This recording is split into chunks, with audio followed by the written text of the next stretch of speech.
I have news from Hyacinth and Dan Hung. Anaxa might be trying to do something with Kefali's divine body. Yeah, he sure is. Kefali? But what could Anaxa want? Is the Council of Elders going to sit around and let such a sacrilegious act unfold? Listen, Legis, my guy, he just wants to see what happens. That is not possible. He is indeed the great performer, capable of fooling anyone and everyone with his tricks. I'm sorry. No need for guilt, for this is good news to us. The Council of Elders has found themselves a traitorous ally. Anaxa's ambitious desires will be something we can exploit. What we should be doing now is to keep our eyes peeled for whichever trickery Kindness is up to, and react accordingly to thwart her plans. Being Akima's political center, the Demigod Council holds just as much significance as the Vortex of Genesis. Someday, after my duty is over, this site will take the place of the battlefield where you hunt gods. Become the next challenge you ought to overcome. Till then, it's best to get used to this place as soon as possible. Yeah, first you fight gods, then you have to become a politician.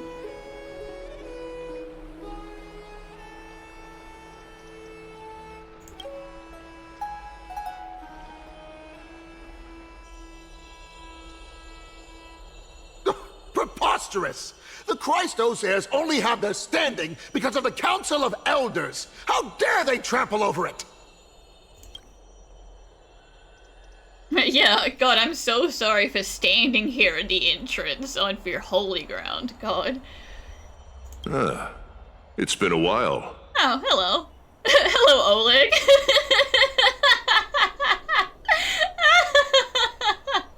You know what? Hi, Oleg. What is that supposed to mean? Is this really the sort of person that the young lord praised as a ferocious warrior? It has indeed been some time, Lord Crateros. What brings you here in such haste? Shh, keep it down. Be more vigilant. See those duplicitous dogs over there? They do the dirty work for Kindness. I've already ordered my people to hold them back, but we should still lay low. Unless you're itching for a bloody fight to get a workout in. My bad. So, did something happen? Did you hear thunderclaps last night? Hooray, it's Acheron! Someone's here to save us!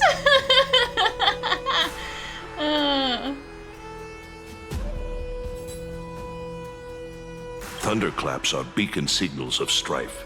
They are a message from the young lord. He threw a spear bearing several words at Akama. Watch out. The Flame Reaver is back. I guessed as much. We didn't actually kill them back at the Kremnos Arena. No, you just entrapped them, and eventually they were gonna break out. I figured this is something you would want to know. We Kremnoans never back down from a fight. So if you plan to take that thing down in a battle, reach out to me anytime. You have my gratitude. I will let Aglaya know about this right away. Remind her to be on her toes while you're at it. That vicious Kindness has been unusually active lately. Those lackeys she keeps under cover have been going in and out of the city a lot more frequently these days. Some even seem to be getting Kremnoans to defect to the Council. Get off! Down! How dare you! Don't place that! That's her. Looks like you can see it for yourself. We should get back. Thank you for the intel, Lord Crateros.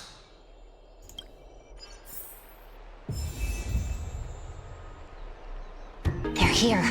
The Christos heirs are here.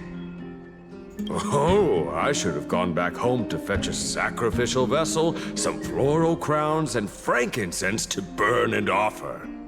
Okay. Oh, Titans! Please! Forgive these arrogant and self-conceited heroes! Someone trampled right over the Master's flower bed, yet the Master only fumes in silence. Oopsie. There goes the reputation of the Council of Elders. Whose side am I on? Why, I'm all for the Council of Elders to reclaim their authority, of course. By carefully into Lenten above, as the Theoros I have observed. Virtuous citizens of Akama, fine Navides, Elysiae, and the Outlander are heading toward us. Thanks for the announcement, I guess, Legus. Aglaya, what happened here?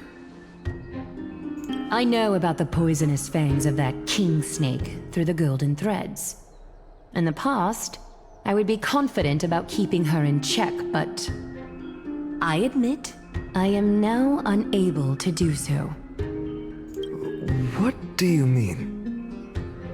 It is no longer about eloquence or arguments. I have been a demigod for far too long that I hardly have any humanity left. Before I realized it, I have become no different from these hypocrites, no longer capable of relating to the people. This has come a lot sooner than I expected. But perhaps it is time. I need you to step up, Finan, in order for me to retreat behind the scenes. Yes, this is my duty, but... Yeah, Finan's pretty emotionally charged, you know? Sometimes that makes for a good debater, and sometimes that makes for a terrible debater. It is far easier for the Council of Elders to fool many than just fool one person. Their so-called more support is no more than a ruse to distribute power using words instead of lances. There is no glory in winning this debate, but that makes having respect for humans so much more priceless. Finan, you are a Chrysos heir without flaw, capable of relating deeply with humans. I appreciate what you've taught me, Aglaya. I hope we'll live up to your expectations and win this debate.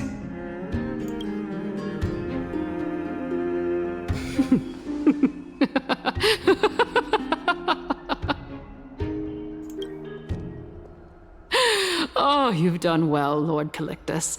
Let me take over and personally close this debate for today. Dearest counselors, let it be known that I sorely miss the blissful times portrayed in lyrical poems. Back then, Amphoreus was home to nearly 1,000 cities, each with their own local faith, while gods walked the earth and shared close bonds with humans. Dear counselors, I too yearn for the days of old that were definitely real and happened that I never experienced for myself. Yet, in the present, people from all over are forced to leave their homeland to seek refuge in the holy city, where they hope to rest under Kethali's protection. All of us have long been in the same boat, with no way out of this plight. We didn't have a choice in the past, but now, the Council of Elders brings to the table a new possibility. All I have left is one question for you. Would you rather strive toward the unheard of Era Nova, or return to the prosperous Era Chrysia of our past? Make your choice. And how exactly do you expect to go back? You know, the options are either move forward to whatever happens at Genesis, or die. Like, there's no let's turn things back, you know, go back 2 million years. Now, which of the two would lead mortals to an ideal future?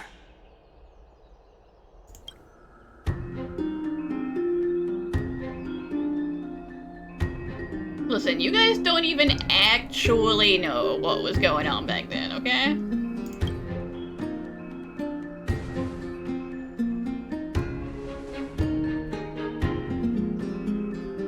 you guys are so, reverent and stuff of the gods, then you should accept the plan that the gods apparently laid out for you. We all know that Anaxagoras is a thing of the past, Lady Kindness.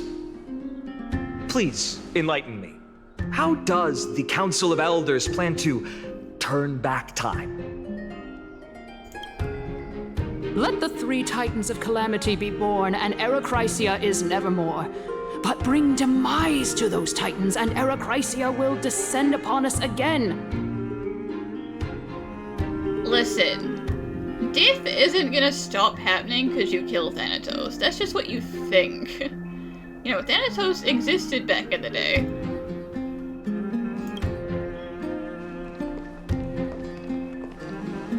Know that the Council of Elders is never one to make empty promises.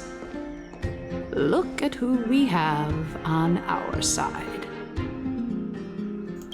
Anaxagoras, one of the Grove's 7 sages, and Castorice, Idonia's goddess of death.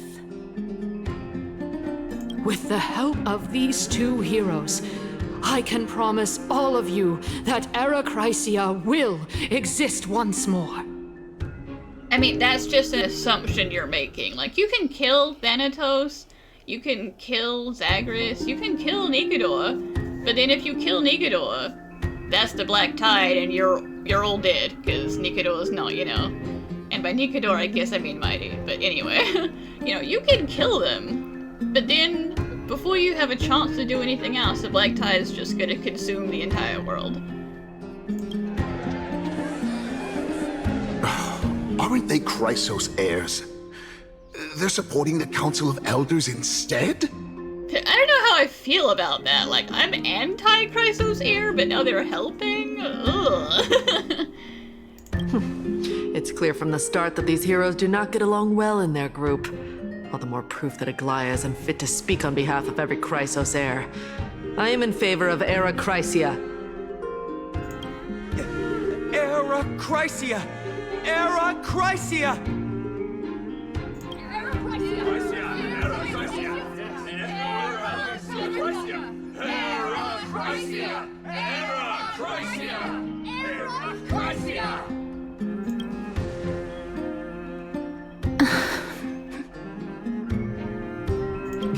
Castorice? Why are you standing over there? You finally arrived, Anaxa. So have you, Cass. Don't worry, Aglaya. Well, I know that you have many queries. Could you continue to converse like how the citizens normally do? Tell me, dear citizens, if we successfully retrieve and return Thanatos' core flame without anyone passing the Death Titan's trial, what would happen next? The answer is simple.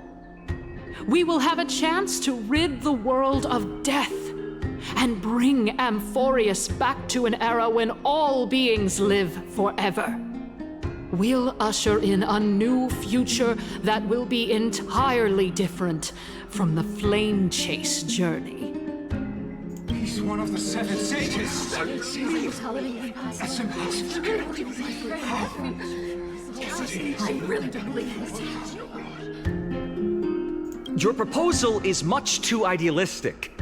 As long as the Black Tide still exists, how can we go back to the old days? Remember what I previously said? Kefali's core flame is guarded by the secret power of the Council of Elders. Plus, Fagusa's water curtain will be able to block out any external perceptions. Tell me, dear citizens, have any of you ever seen even a glimpse of the threat that this person is talking about anywhere within the walls of this majestic holy city? Yeah, that's just survivorship bias. And also, they have done a little infiltrating, but Aglaya killed them all. Oh.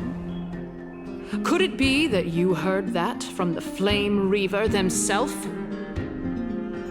Citizens, let's loudly sing the blessed hymn. O beautiful old world, where are you now? O legendary Arakrysia, return to the mortal realm!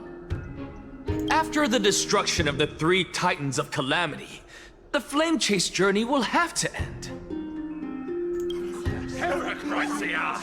Yes! Yes! It has to end! It has to end! It has to end! It has to end! I mean, listen. Anaxagoras sure does know how to, like, pretend to have faith in the gods when it suits him. This is bad. The masses are now totally riled up. Anaxa, pray tell. Everything that you've mentioned hinges on the premise that we can find Thanatos' existence, right? Thank you, Lady Aglaya, for still caring about this city. However, dear citizens, we are truly fortunate and blessed. For Castorice, Idonia's goddess of death, will surely find Thanatos under my guidance. What? With that, I solemnly promise that the core flame Lady Castorice brings back will be personally managed by the Council of Elders. You know, if we bring it back at all. What if we just don't bring it back, Highness? Thereafter, if we are able to garner the support of all of you at the Citizens' Assembly, we shall spare no effort in ensuring that the Arakrysia will return to our world once again.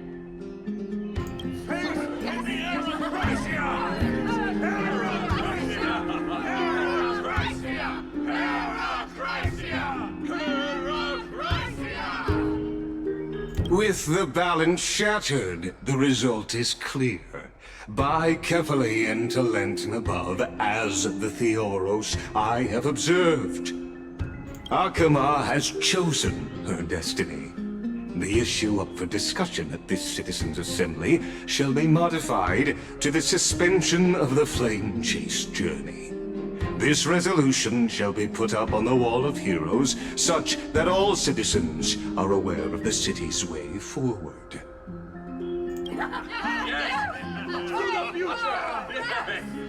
Yes, like this. Fantastic. Yes. Aglaya, dear Aglaya. What has caused your heart to soften? You also don't seem to be as quick-witted as before. Wag your tongue as much as you like. Since the Flame Chase journey has been preordained by the prophecy, our failure has never been on the cards. Well then, I guess we'll find out if that's true at the Citizens' Assembly.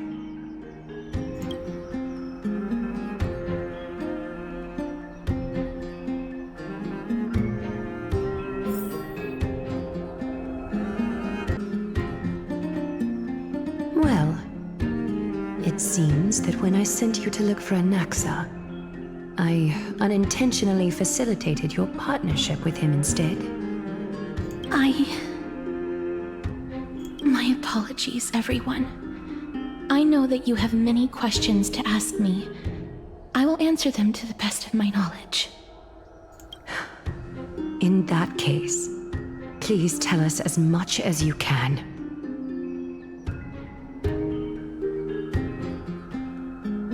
In actuality, he showed me a past that was both long and heavy. The reason I say this is as I've mentioned earlier. The answer was hidden in my journey unto death. Anaxa, you were in the Netherrealm? Yes, I am but a living dead man now. But that's not important. What truly matters is, I overheard a conversation between heroes.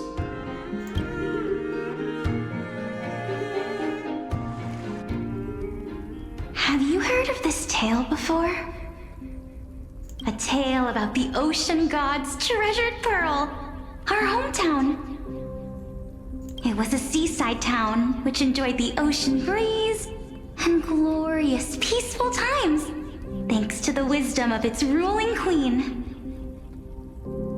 Until one day, an evil dragon descended upon the town. Its wings were large enough to blot out the sun, while its claws were sharp enough to rip the waves apart. It barged into the tall tower and devoured the queen's beloved daughter. It even settled itself in her bedroom, like a tyrant king. The queen assembled 300 warriors who managed to subdue the evil dragon by chaining it up. However, when the queen slit open the dragon's belly, she realized that the princess had long since been digested, and all that was left of her was a pile of bones. Devastated, the queen wept for several days. Yes, well, unfortunately, that is indeed what happens when something is eaten. It was then that a devious, smooth-talking scholar arrived at the palace and suggested that the princess could be revived through the use of dragon bone and dragon blood. That liar called this process the secret art of alchemy. The princess was reborn! The queen was overjoyed, blissfully unaware that the evil dragon's soul still lurked within the princess's body. As revenge, the evil dragon swallowed the poor queen, the glib liar, the courageous warriors, and all of the town's innocent civilians in a single gulp. Worse still, the souls of the deceased refused entry to the Netherrealm because they were filled with regret. Forced to roam the mortal realm, these resentful souls ultimately converged into a river of souls that would not retreat for a long time. The terrifying death had consumed all. Thereafter, our hometown fell into ruin as well. Until... Until?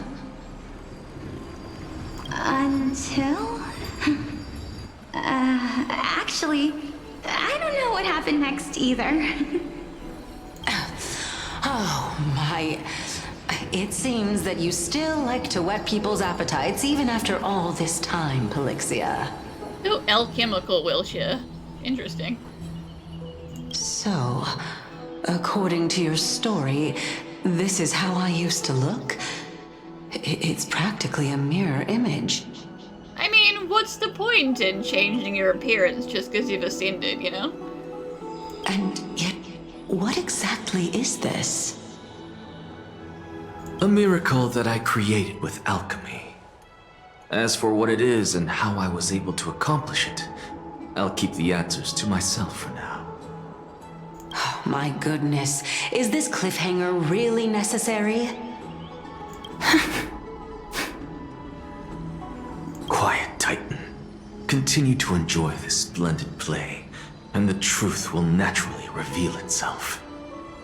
Dragon, huh? I've heard this legend before. In that case, what do you think of it?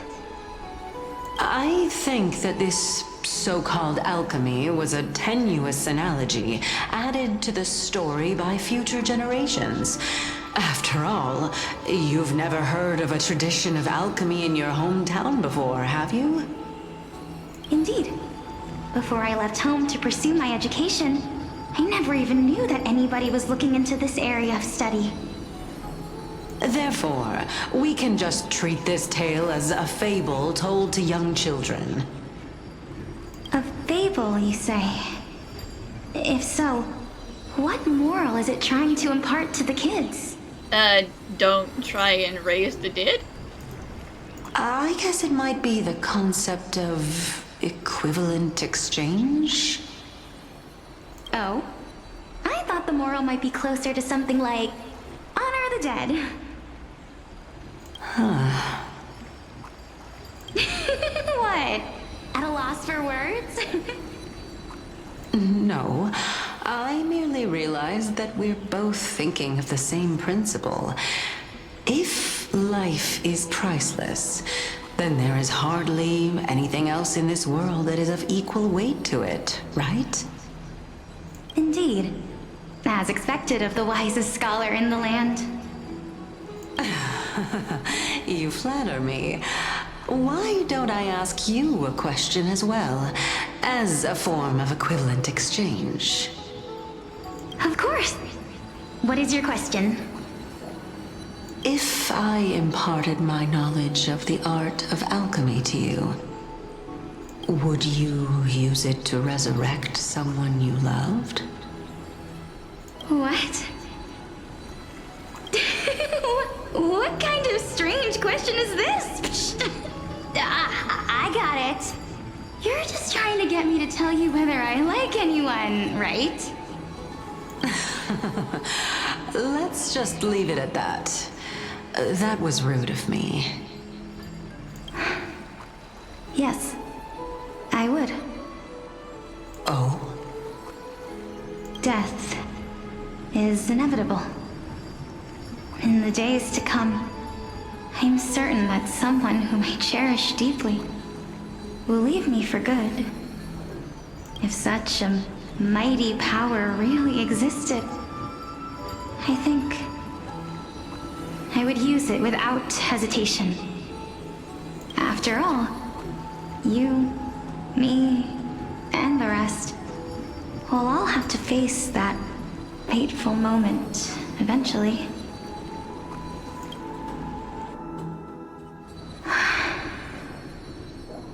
My time is finally here. However, perhaps because of my firm belief in the immeasurable value of life,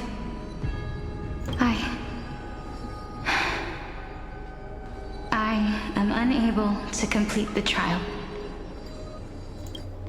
You shall wither, and through that, the dead will sprout again from the remains and be reborn with the dead flame.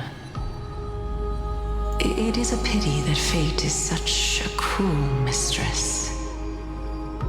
Is there no other way of interpreting those words? I'm afraid that the meaning is clear. Between my sister and me, one must pay the price.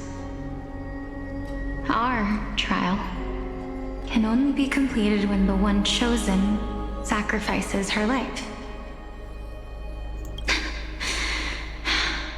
I'm afraid that the prophecy might even have selected a pair of twins for this exact purpose. Fortune makes fools of us all. You are so right, Nias. My sister is prepared to sacrifice herself. And yet, I can't do the same. How absurd. My time is almost up, but I'm still afraid to welcome death. What should we do? If I'm ultimately not able to make up my mind... Since Chaos is willing to guide all of us and leave this trial to the end, there is still plenty of time for you to ponder. That's right. Don't allow the fog of an uncertain future to cloud your mind. Trial, prophecy, the topics that they're discussing seem familiar. Oh, do they, Xerxes? Do they? But these three people must not have left their names in the epics. Otherwise, I would have some recollection of this. Amphoreus' history before the Titans were born was complete chaos. Is that not strange by itself? I have long held 3 hypotheses about this. However, let's continue watching for now. Calypso, Polixia, and this warrior. I seem to have met him somewhere before. Regarding this matter, Nias, are you confident that you'll complete your trial? Of course. Though, I am worried about what will happen once I've emerged victorious.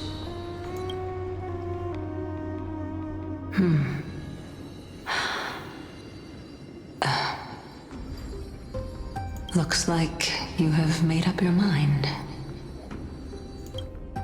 Yes, this is the safest course of action.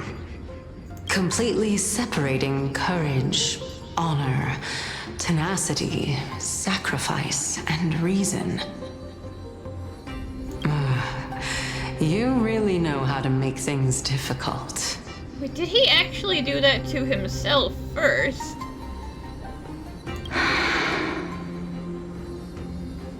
Please, young lady, witness my fall and demise. Lady Calypso, you shall host the soul-rending ceremony.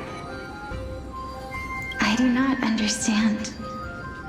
Why would you dare to sacrifice yourself for a future that you won't get to witness? Because this is our destiny. The power that resides within me is so intense that I will one day be engulfed by it. Furthermore, a valorous death before glorious return has always been the path I chose to walk. A journey I began long ago. If your sister or Callus were in my position, I believe they would make the same choice as well.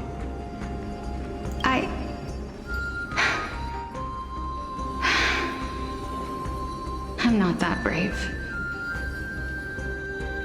I don't know how I'm supposed to face such a serious affair. Despite being Death's chosen one, it seems you still don't know how to face it. Let's chat, young lady. Perhaps I shouldn't end my journey so hastily. Since there's still time, I'm not worried about letting fate wait a little longer. Of course. This warrior is Lord Anias. I'm offended on Nias' behalf that it took you that long to figure it out, Castorice. As the embodiment of Nicodor's divinity, he entrusted his life to us and allowed humankind to end his madness. That means that what I'm currently seeing before my eyes is, in fact... Looks like one hypothesis of mine has already been proven true. These heroes are the true forms of the Titans, before they attained their divinity. If so, the chosen one of death that he speaks of is actually... Polixia? Is the previous form of Thanatos? But her appearance... If this is true, as long as we can find out where she went, we'll naturally be able to figure out the location of the Death Titan.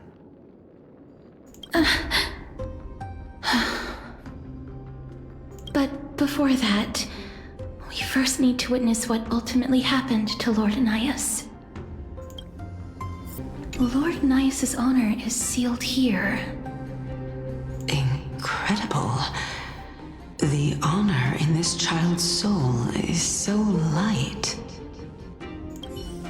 Nicodor's courage is a testament that they have never once retreated from a battle. I've heard that these words are still engraved in Castrum Kremnos even today. It didn't occur to me that they were actually part of an alchemical formula. Sealed within this statue is undoubtedly his sacrifice. They use their own body as our city walls, keeping out and protecting us from the pervasive spread of madness. They are acutely aware that if the end times were to arrive, there would be nothing left in this world to conquer. I believe that his tenacity is sealed within this statue. Before we fought Nicodor, we also released it from the stone statue. Honor, courage, tenacity, sacrifice. And finally, the only thing that remains is reason. Cheer up, young lady. There is no need to shed tears over a glorious death. All farewells in this world are sorrowful, Lord Nias. No, young lady. As a warrior, I have witnessed too many bitter deaths. But now, all I feel is peace. I did not know until this moment that mortals could live their lives in such a way. Although only a sliver of your soul remains, you remain so optimistic. Or maybe the truth is that you aren't able to feel sorrow anymore. To be honest, I don't know either. But I am certain of one thing. This is not an acceptance of death nor apathy toward it. It's not even a feeling of despair. I am just enjoying what remains of my life to the fullest. Enjoying? Indeed. Along this journey that we've taken together, not only have I changed the world, I myself have also changed in the process. And now I have reached the journey's end. When I look back and see the grand epic that I've personally written, how could I not revel in that fact? But when you depart the mortal realm, won't all of your accomplishments be reduced to nothing? Separation and death are two sides of the same coin. Reconciling this doesn't come easily for a mortal.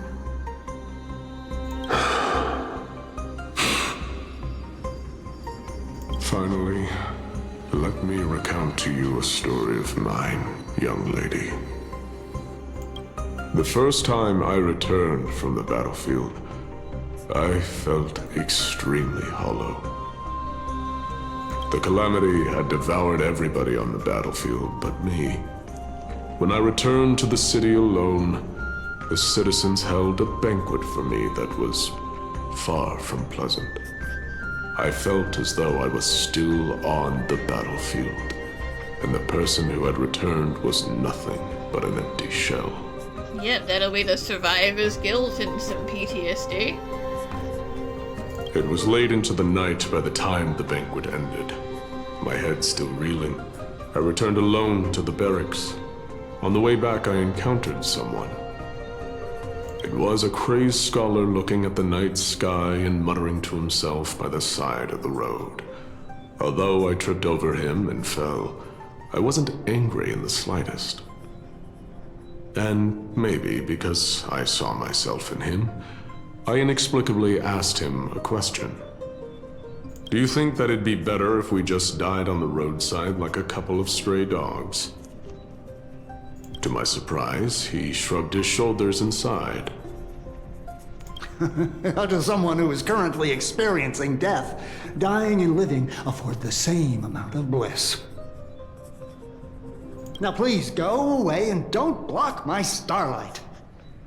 Are you trying to say that there is no difference between living and dying? For they are both journeys that lead toward death? That's exactly what life is, and death is, but a scale to measure how valuable the journey was. Journeys and epics are only glorious and magnificent because all things eventually fade to dust. All those good old Crimnoan sayings. Therefore, young lady, don't detest your fate. Instead, willingly and respectfully embrace it. The embodiment of strife telling me about the majesty of the world. Indeed. I believe that when the fated moment eventually arrives, you will be able to understand my words. It is time for me to knock on death's door. I will set up a long table at the end of the road and humbly await your arrival. When that moment finally comes, let us drink and be merry then.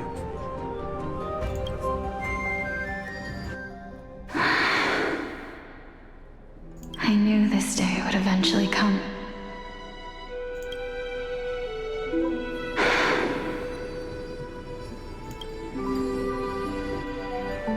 Are the both of you ready? Mm-hmm. Polixia. Hey, Cass. I'm here.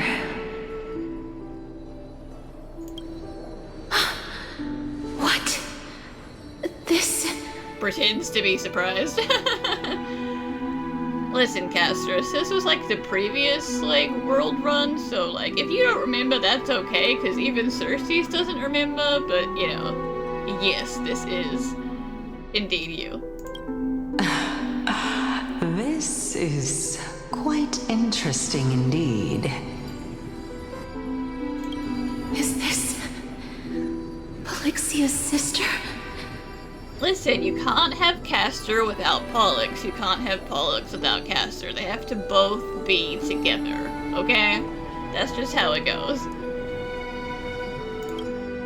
Is it... me? Now, it's time for us to fulfill our promises. Are you afraid?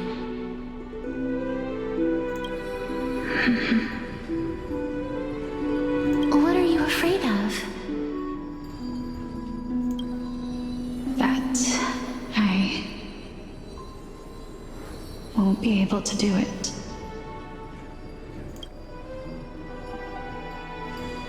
You shall wither, and through that, the dead will sprout again from the remains, and be reborn with the dead flame. As foretold in the prophecy, and according to our vows, once it all ends, we must face our fated moment head-on.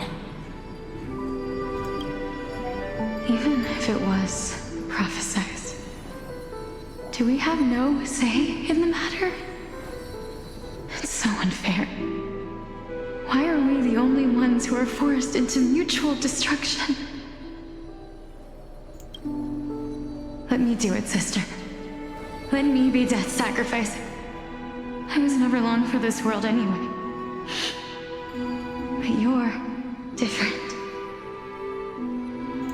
I was the one who wasted your life after all.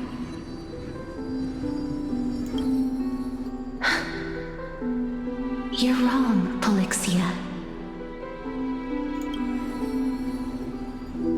I don't think that my life was wasted.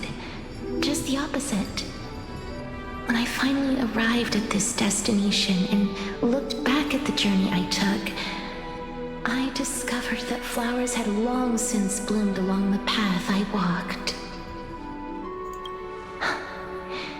It was you who sowed the seeds for this sea of flowers.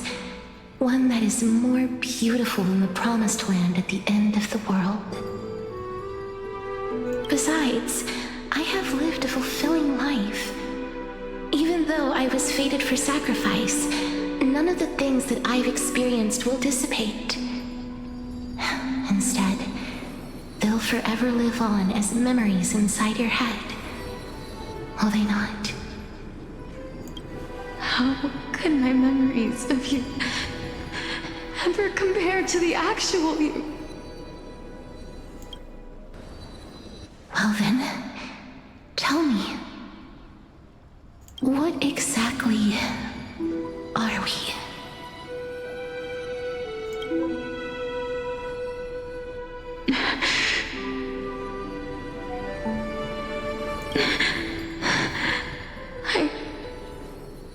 I don't know. I don't know either. But regardless of what the answer is, regardless of how we're shaped by others, or even by this world, ever since we were born, the fact that we existed was predestined, and nothing could erase it. This is why I will always, always be by your side. We're twins, after all.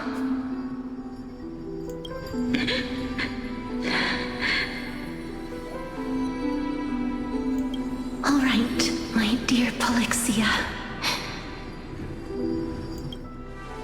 It's time to extract my heart and light the flame of death. After that, use it to plant the first bud in the prophesied new world. From death comes life. You can't have life without death. That's just how it goes.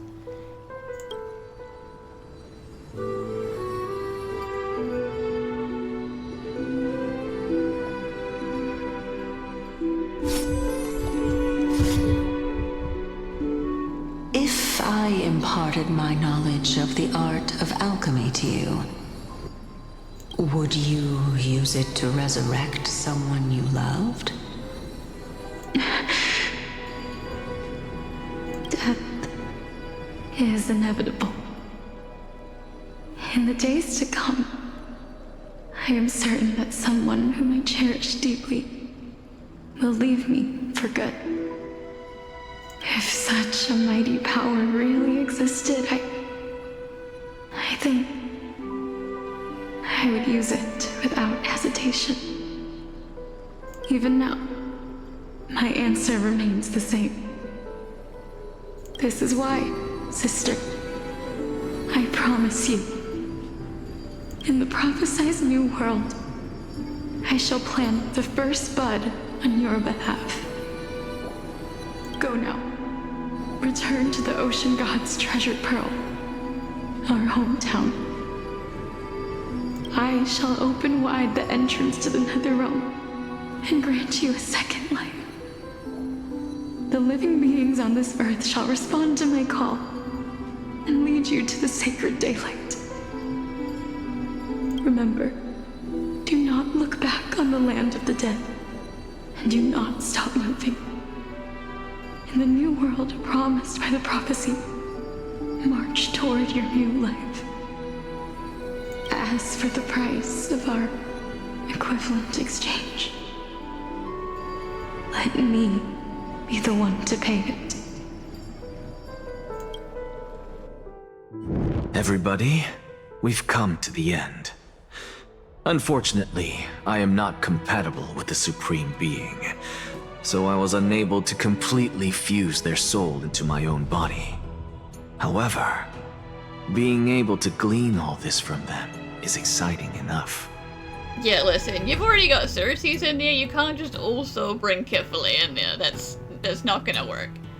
But you tried, and you learned some dank stuff. I'm certain of this now. Before the Titans that we are well acquainted with were born, a group of heroes roamed the land. These heroes followed a prophecy and took possession of divine authorities one by one, until they eventually became the pantheon of the new world. Just like the flame chase journey of today, Amphoreus' history is cyclical in nature. And once we accomplish the Genesis, no one's gonna remember this cycle either, and it's just gonna start over again. Huh. What a startling revelation. This means that the demigods, who bear the core flames, will also become the new Titans at the world's end, thereby shaping a new world? Which is bad, because I'm not gonna be able to leave if we do that. I'm gonna be stuck here forever. I believe that this is the truth behind the Era Nova, as mentioned in the prophecy. This is utterly unbelievable. Besides, those twins in the past, even if they really are Thanatos, their whereabouts are still unknown even today. Are their whereabouts truly unknown? Didn't Polixia mention that seaside town, the birthplace of alchemy and the tale of the dragon? In our world, there exists a city which perfectly matches that description. Styxia. But the people there worship Fagusa and bear no relation to Thanatos. I've also never been to that place, as in the time of Idonia, it had long turned into underwater ruins. Take this. This is... the Nusporist masterpiece, the Philosopher's Stone. It was made by transmuting all of the sages' wisdom into a single entity, with their flesh and blood as its foundation. Anaxagoras, did you kill the other sages? Remember? I've mentioned before that the art of alchemy is all about conversion, tempering, and ascension. This process also applies to the pursuit of truth. Regardless of how unbelievable this sounds, the truths of the world have been refined from the impurities. Think about the story of the dragon. This stone will lead you to your real hometown, allowing you to reform the door to the Netherrealm and discover Thanatos' fate. You still look as confident in your victory as ever. But what if your conjecture is wrong? Simple. I shall merely admit to the entire world that my experiment was a failure. Yeah, if he's wrong, he's wrong. He'll fess up, but you gotta prove him wrong first. However, my line of thinking will not fail because I have already planted the seeds of doubt into the hearts of the masses. Actions speak louder than words, Castorice. With the assembly about to begin, don't forget the promise you've made. I've already searched for so long. I'm willing to try one more time. While we converse, her life is also slowly slipping away.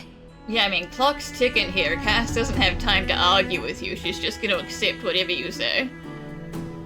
But before I leave, I have another question. What exactly did we witness just now?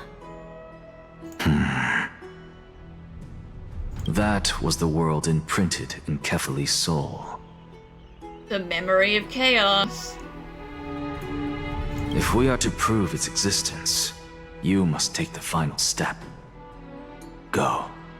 Do not disappoint me. I understand.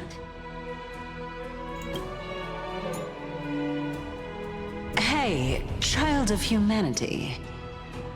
Don't get antsy. I still remember the question you posed to me.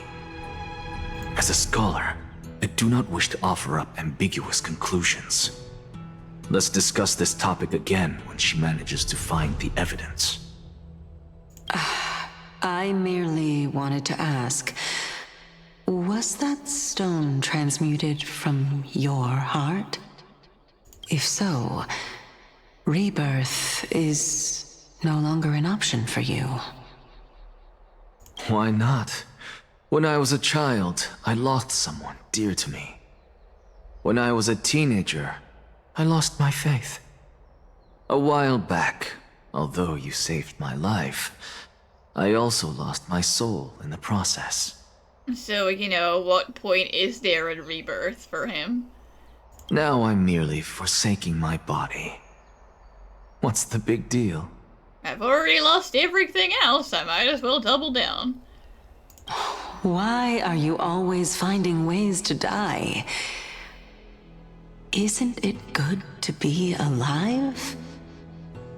This is but a necessary sacrifice on my path to transform into the purest of them all. Can someone who's dead even claim to be the purest of them all?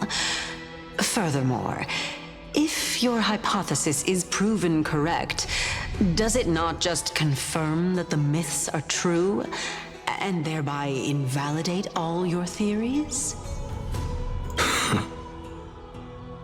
No, it's just the opposite. If my hypothesis is correct, there are no titans, there have only ever been people. It means that I can actually ascend to godhood and reshape this absurd world that you all have created.